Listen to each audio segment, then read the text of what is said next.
Twitter focused on sharing short messages, which actually is not that innovative. Like Twitter's magic was not that it was an innovative company. Twitter's magic was that it was a company that created an innovative ecosystem. The innovative thing about Twitter was that the code was open source, similar to the email. Anybody who wanted can look at the code and add their own code on top of this. Yeah, so if you wanted to build something inside Twitter, the company, you needed consensus and everything else. If you wanted to just use Twitter and build something outside, you didn't. And so all the innovation happened on the outside. The word tweet, using the @ for a username, hashtags, real-time search, trending topics, short links, inline images, inline video, everything that we think of as Twitter, except the 140 characters, come from the third parties, from the developers. And this is what open protocols enable. Anybody can help to innovate and build different products on top of this. But back in the days, those open protocols have also been quite inefficient. One of the things that really creates new products, new companies, and people pay for is to save time. And this is why social media companies decided to just take the data and put it into their own database. Of course, this was way more efficient, but back in the days, no one was able to see what consequences this would have. And the web just kind of blew up. And it turned into these destinations you could go to that allowed you to discover things and people much faster. But the problem was it centralized them into a company. Any business to have data, the data is held in their database. And so that means you have these natural monopolies forming around data. So a Facebook, once you're on the platform, you're stuck on the platform. It's a walled garden because they're the only ones that have access to that data. And this is the reason why every social media today is centralized. Those companies aggregate the information and keep them for themselves. There is no openness anymore. You went to them to discover content, and now it's the only way you can discover content. And because they are now in this position, they use the power against us. We got really used to not paying for things. We got really used to basically free products. And you never had to pay to have an account. You never had to pay to have the product. And these companies raised a lot of funding, which was used to support the growth of the company at the start and create a really great product at the start for everyone. There was no way to get that money without going to a particular kind of venture capital. And then at some point, investors, rightly so, were like, well, we need to make money from our investment. And so then it's like, well, we can either charge people to use it, which is very difficult if people are really used to not paying for something, or we can find another way to basically provide returns to our investors. And that way became advertising. And this is the point where the social media companies turned against their own users. That way became then controlling your feed to maximize the amount of time that you're spending on the app. So this making it really, really addictive, the infinite scroll. All of this just to keep you on the platform, to sell your time to advertisers. They have to do whatever it takes to maximize revenue, maximize profit. No matter what they say, that is their goal. It's not necessarily about who they're serving.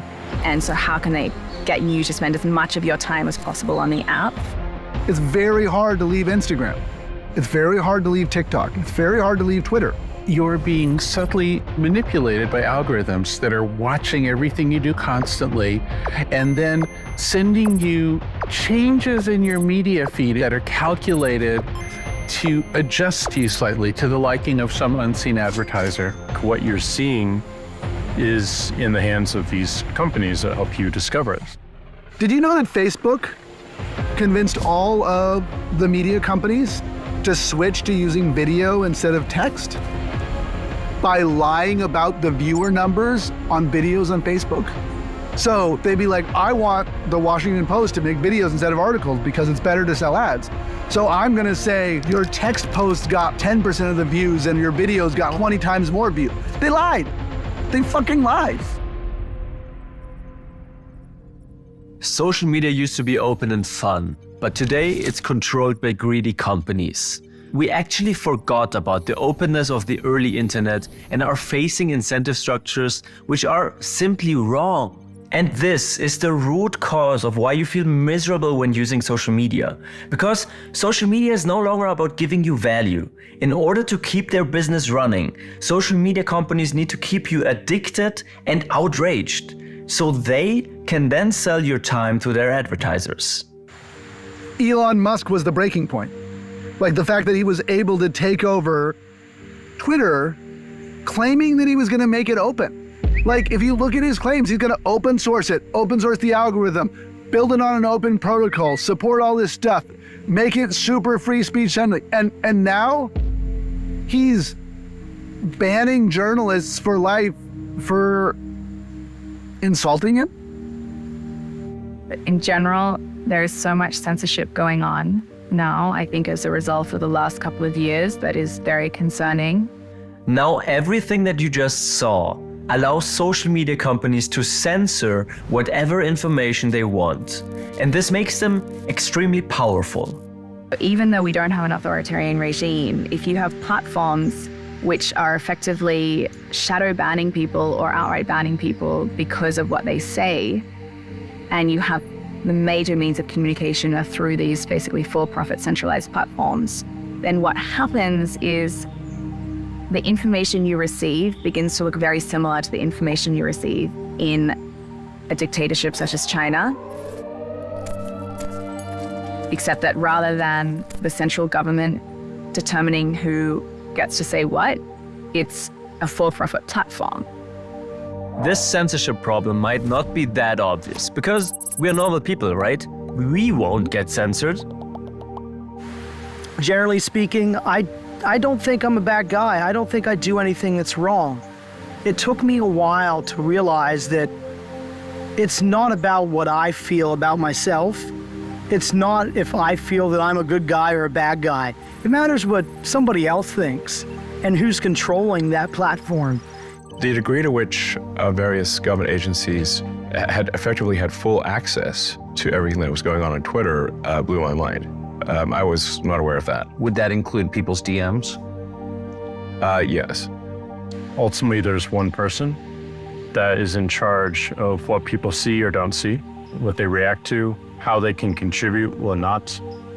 I could think that nothing I'm doing is wrong, but that doesn't matter. It's what they think because I'm using their platform.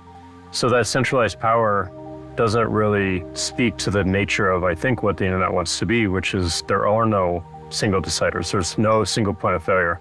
There's no one person that's on the hook for all these decisions of millions, if not billions of people. If this is our public spaces, this is how we communicate with our friends and our family and where we do business and everything else, then we need to not just own our content, because the content doesn't matter so much. You can download your content from Instagram, but you lose your connections. Those connections, those social connections of who's following whom, how they're connected, who can see whom, what algorithms they use, those are things that people need to control themselves. Imagine if we didn't have a protocol for email. Like you had to go to a company like email.com, and if they didn't like the email you sent, they would just like prevent you from sending an email. That would be disastrous for the corporate world because now you don't be worrying about censoring yourself, or they can monitor, all the corporations' communications. And so when you look at the social media, it's like, why do we entrust it all in like one corporation for all of our communications that are like just talking to your friend? And this just blew my mind because the tech we're using for social media is just wrong. Right now, the majority of social communication happens over websites.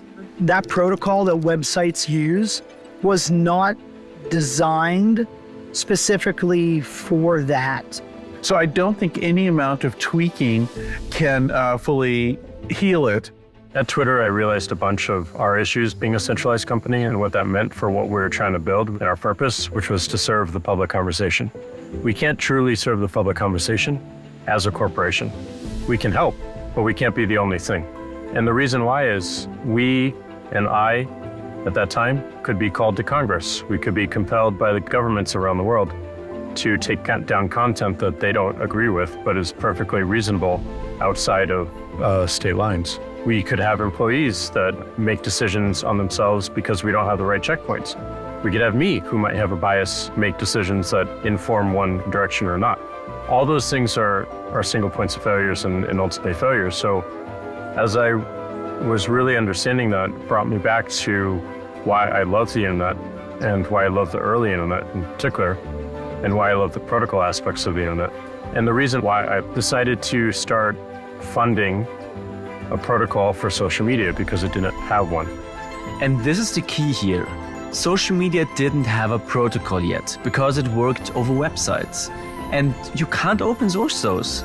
The companies running those websites own the data and can decide whatever they want to do with it. But now we have better technology where we can decentralize the discovery problem a little bit more, and we don't have to be reliant upon a particular company or one organization to help us navigate the internet. Like, we have really good machine learning. We have really good decentralized tech that didn't exist. We have really good cryptography that didn't exist. There's tons of research in all this stuff, and that didn't exist before. So the new protocol that Jack talked about is called nostr. And the main intention with this is to try to decentralize the fixed structures of social media.